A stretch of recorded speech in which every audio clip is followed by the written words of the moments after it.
Nous sommes au cœur de la famille Confé, une fratrie de 12 enfants orphelins, tous recueillis et élevés par Dame Confé. Dame Confé, oui, c'est bien elle, la maman de cœur de ses enfants. Cette femme exceptionnelle a une particularité, elle vit avec un handicap. Mais loin d'être un frein, cela n'a jamais empêché son engagement. Bien au contraire, elle fait de l'humanitaire son chemin. Ayant elle-même traversé de nombreuses épreuves, elle consacre aujourd'hui sa vie à offrir amour et soutien à d'autres enfants confrontés à des difficultés. Parmi eux, il y a Bintou Porgo, une jeune fille en situation de handicap. Leur rencontre s'est faite de manière totalement fortuite. J'ai rencontré au Sénaobé. J'étais partie pour prendre des mesures pour me faire une prothèse. Et en sortant, comme je ne supportais pas le regard des gens, je l'ai croisée au niveau de la porte. Donc j'ai failli trébucher. Donc elle m'a demandé que bienvenue dans la famille. Elle a donné le numéro à ma maman qu'arrivée à la maison, on n'a qu'à la faire signe. Je l'ai vue une fois à la télé et j'ai dit à ma maman que j'aimerais être comme cette femme, m'occuper des orphelins comme elle. Et par la grâce de Dieu, je l'ai rencontrée et je vis actuellement avec elle. Dame Confé se fait appeler Handicapa VIP car pour elle, le handicap n'est en aucun cas une fatalité, plutôt une force.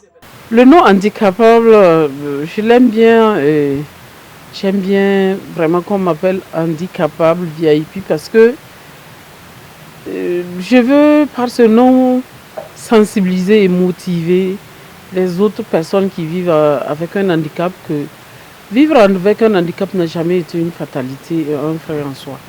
Et ça veut dire que handicapable veut dire handicapé mais capable de faire beaucoup de choses. Voilà, donc on ne doit pas s'asseoir et puis attendre à ce qu'on te tend la main à tout temps. Dame Confé est aussi la présidente de l'association La Paix de l'Inclusion. Malgré un parcours loin d'être un long fleuve tranquille, elle tente tant bien que mal d'apporter de l'aide et de l'espoir à ses enfants. Bon, ça t'a dit que j'ai grandi avec cette idée parce que la vie ne m'a pas souri.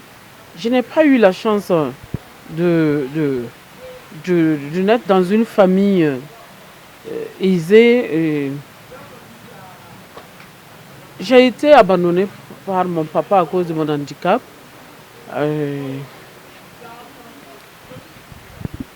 J'ai connu la misère. Je n'ai jamais... Bon, c'est-à-dire à mon enfance, on n'a jamais eu... comment on appelle ça? Pouvoir manger à sa faim. Et j'ai dormi avec ma maman sous un limier parce que le papa vraiment ne voulait pas de moi. Et j'ai promis que si je grandis, Dieu me donne une si longue vie, j'allais rester aux côtés de ceux-là qui souffrent comme moi. Et voilà pourquoi j'ai pu vraiment créer ces activités, l'association pour vraiment sensibiliser et porter ma voix pour aider les sans-voix. Parce que c'est pas moi-même j'ai les moyens, mais je crie à tout temps et j'alerte. Il y a quelqu'un qui vit en détresse ici, il y a quelqu'un qui est ça, il y a un orphelin ici, il y a une femme qui a besoin de temps et tout. Au sein de l'association, elle mène de nombreuses actions. Arbre de Noël, distribution de kits scolaires, remise de vivres et tant d'autres initiatives. Elle tend la main à toute personne en difficulté. Les activités que je mène, c'est-à-dire au sein de l'association La Paix de l'Inclusion, et en dehors de ça, c'est que je me bats aux côtés de ces personnes démunies, de ces enfants abandonnés, de ces filles chassées dans les familles par faute de grossesse, de ces veuves-là, brimées par la société, et les enfants vivant avec un handicap rejetés par leurs parents, souvent, et les oubliés pour compte. Bernadette, proche amie de Handicapa VIP depuis des années, affirme admirer profondément son combat et sa détermination. C'est en 1994 qu'on s'est rencontrés pour la première fois. Elle m'a vue sur mon vélo d'âme. Elle aussi, elle était sur son vélo d'âme. Elle est venue, elle m'a tendu une fleur. Elle m'a demandé mon nom. Je lui ai dit, je m'appelle Betty. Et elle aussi, elle m'a donné son nom. Et c'est de là qu'est partie notre amitié. Moi, d'abord, en dehors de ces activités que les gens voient, moi, c'est une personne que j'ai côtoyée depuis longtemps et moi, j'admire vraiment son courage. Parce que ça aurait été d'autres personnes. À l'heure là, ce qu'elle accomplit, elle a accompli et n'aurait pas pu le faire. Parce que sa vie n'a pas été, comme elle a pu bien le dire, ça n'a pas été simple. Et je l'ai vraiment côtoyée. J'ai vu la situation dans laquelle elle était. Et c'est une qui n'a jamais baissé les bras. Et quelle qu'en soit l'adversité, elle a toujours gardé son courage, avancé. En fait, elle se relève toujours, quelle qu'en soit la situation. Et ce qu'elle fait, je peux dire que c'est sa nature. C'est sa nature, bien avant même de commencer ces activités que les gens voient. Malgré qu'elle n'avait pas, elle avait même déjà commencé, quand elle a un peu à manger, tous ceux qui sont à côté ont à manger avec elle. Voilà, donc je me dis qu'elle ne fait que s'affirmer encore plus la personne qu'elle a toujours été.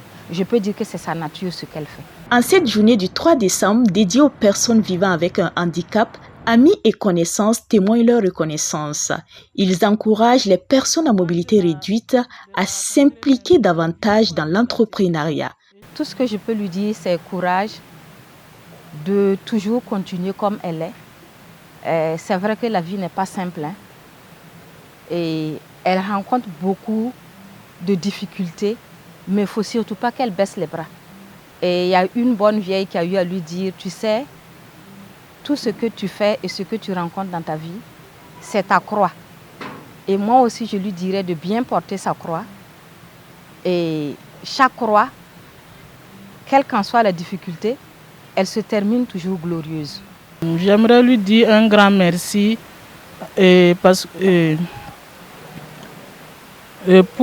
pour m'avoir accueilli chez elle, s'occuper de moi, m'adopter comme sa fille. Ça me fait énormément plaisir. J'aimerais dire aux jeunes filles handicapées comme moi de ne pas baisser les bras, de créer des activités qui pourront les aider. Par exemple, moi je fais la coiffure et c'est ma passion et ça me plaît. Et puis ne pas vivre de la mendicité, ne pas toujours quémander quoi. Quant à Handicapa VIP, elle lance un appel fort, l'inclusion des personnes vivant avec un handicap dans les sphères de décision. Car, dit-elle, chacun peut contribuer, même modestement, à la construction de la nation burkinabé. Et elle, avec son association, s'inscrit pleinement dans cette dynamique. Kaziba TV, pour un Burkina Faso souverain, intègre et fier.